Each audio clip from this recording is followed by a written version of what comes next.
I'm joined by Timothy Hale here at the Patriot Freedom Project.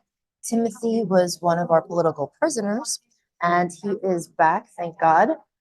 Timothy, do you mind telling the audience a little bit about what you've been through and your experience since J6?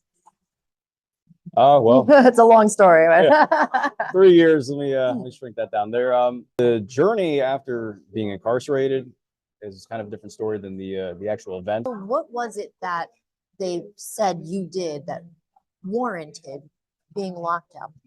I walked in a building and I walked around for about a half hour, and then the cops told us to leave, and then I left. And now I'm a domestic terrorist. So did you cause any acts of violence, any harm to anyone? No, I didn't commit any assaults. I didn't break anything. I didn't steal anything. I did dance in the Capitol Visitor Center, and I took some selfies in the crypt with some statues. The media has put out such a narrative that you guys are such bad people, but my understanding is you're a normal human being. You had the job like anyone else, and that part's true. Yeah. Not so much normal, but yeah. I mean, I'm a huge internet troll, but outside of that, we all are. I am guilty. the truth is that the majority of January 6th defendants are a representative of a fair cross-section of American society. So most of the men I was locked up with in the DC jail were veterans, blue-collar Americans, business owners. There were some exceptions, but those exceptions to the rule were usually informants for Antifa. So that is a true thing. The media narrative has been that the fact that Antifa was there or feds were there or informants were there is a conspiracy theory. What are your thoughts on that? Okay. I mean, there's a reason my judge sentenced me to over twice my sentencing guidelines. I mean, he made up a reason or whatever, but I mean, the truth is that I was getting snitched on the entire time I was in the DC jail. Wow. They actually reached out to NPR News to write hit pieces about me before my trial. And so it's interesting when it comes to snitching. There's actually new ways now where apparently you don't even have to have people's names on your paperwork anymore. They could just do that. They went to a third party. Keep in mind, NPR is funded by taxpayer dollars. It's national public radio, and they're leftist, which whatever.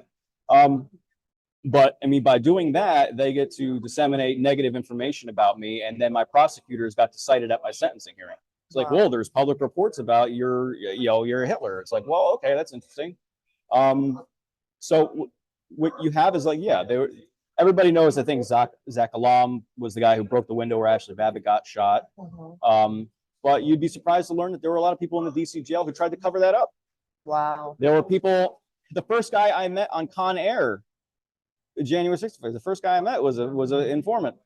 And it was funny, and this is why I'm so grateful now that I'm out, at least, that we get to do this, is that for 3 years, the majority of, forget like the CNN and all the terrible lies that the fake news puts out, in terms of like the same 20-second clips they've reused, but in terms of interviews, you know how controlled opposition works, how there are defendants who are defendants technically, but they were not there for the right reason, and they've actually monopolized media interviews for 3 years.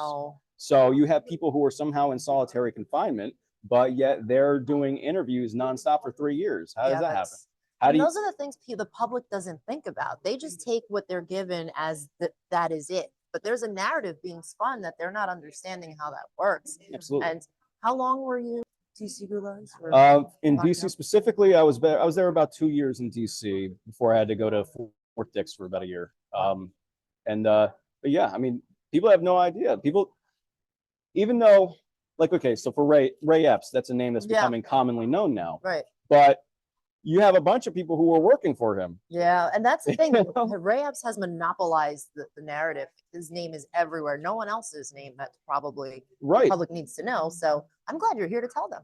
Well, yeah, I can tell you, listen, I mean, if you want to find those NPR hit pieces on me, pretty much any name that's mentioned in there is, an informant or Antifa or whatever. I mean, here's what's interesting to me is that this is one particular story, and I just want to drive this moral home. Yeah.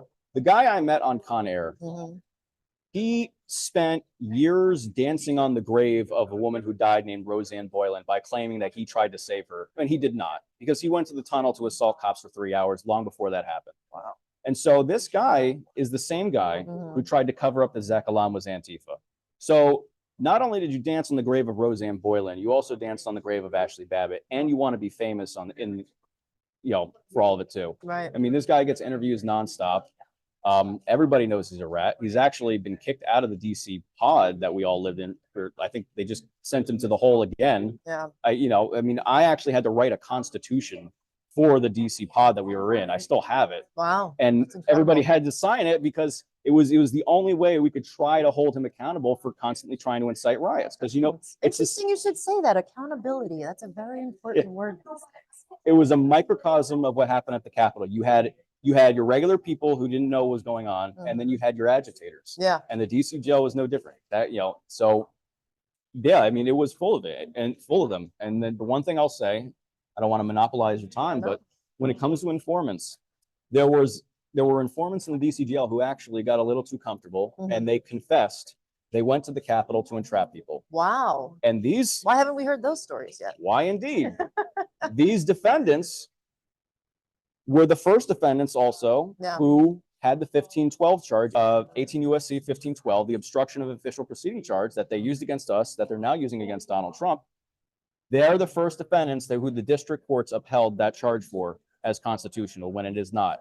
That means that the district judges are colluding with the DOJ and their informants, and probably members of Congress, to go after Donald Trump. Yep. We all know that they prosecuted us so that they could use this as a weapon, not only to stop the 2020 election from being questioned, but also to stop President Trump for 2024. Yeah. But you really think about that. These defendants said they were caught in drug conspiracies in 2020, right before January 6th, and that's why they were really at the Capitol.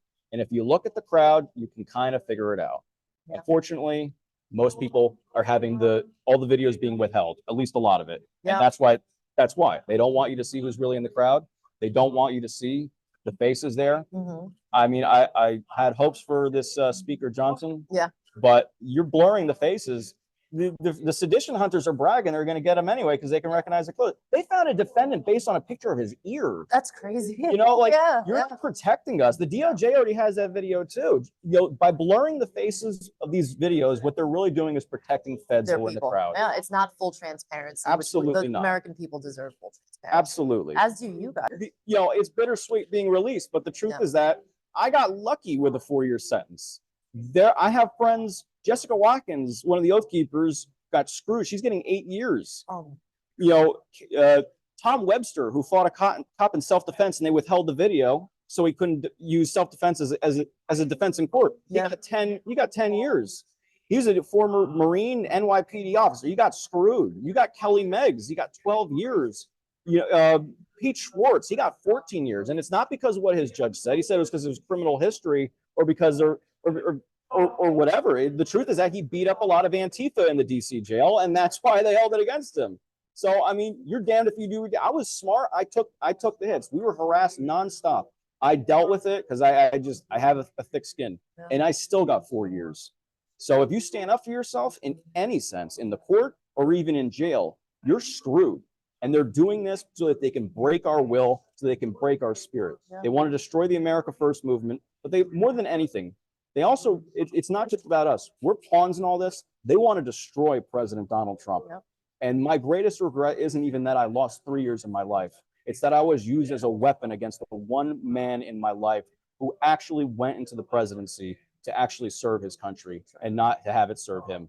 What would you say to the people that are out there who are still facing potential arrests? Because my understanding is that anyone that was there, they're still potentially coming for them. The first is to have integrity and don't be a rat. That's the first thing. But really, I mean, the second thing is just be prepared, because we all knew what they're coming. This is the greatest. I mean, Trump calls it a witch hunt. It's an inquisition. During the civil rights movement, you had similar things. I mean, you had labor unions who faced certain kind of stuff. I mean, anti-war protesters face kind of certain things. But I mean, this is a new benchmark in American political persecution. Yeah. I would just say, be prepared, because they're not going to stop making arrests. This guy that got in there in the Justice Department, he's bragging that he's going to get 1,000 more. They're never going to stop. Not as long as they're allowed to keep using us as pawns. Yeah. And the worst part is, unfortunately, both parties are a part of it. because the Democrats want to say that we're insurrectionists, Yep. you know, and then the Republicans want to say that, oh, they keep political prisoners. They're not going to stop us. Yep. They're not going to stop it from happening. You see it with Speaker Johnson. I'm fortunate. I wish it wasn't true. Yep. I had hopes for the guy, but you know, we had this joke in the DC jail. If Kim Kardashian can get people out of prison, why can't our congressmen? Right. You know, they want us in there, both sides. So they're unfortunately, you know, you got Patriot Freedom Project, you got a few people who want to help.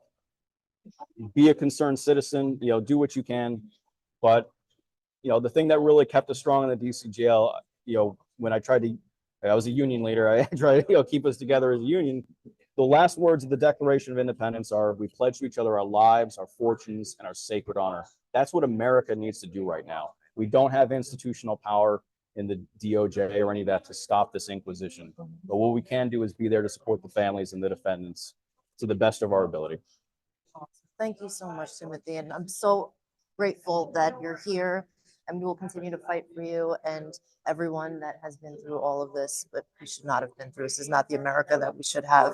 Thank you so much.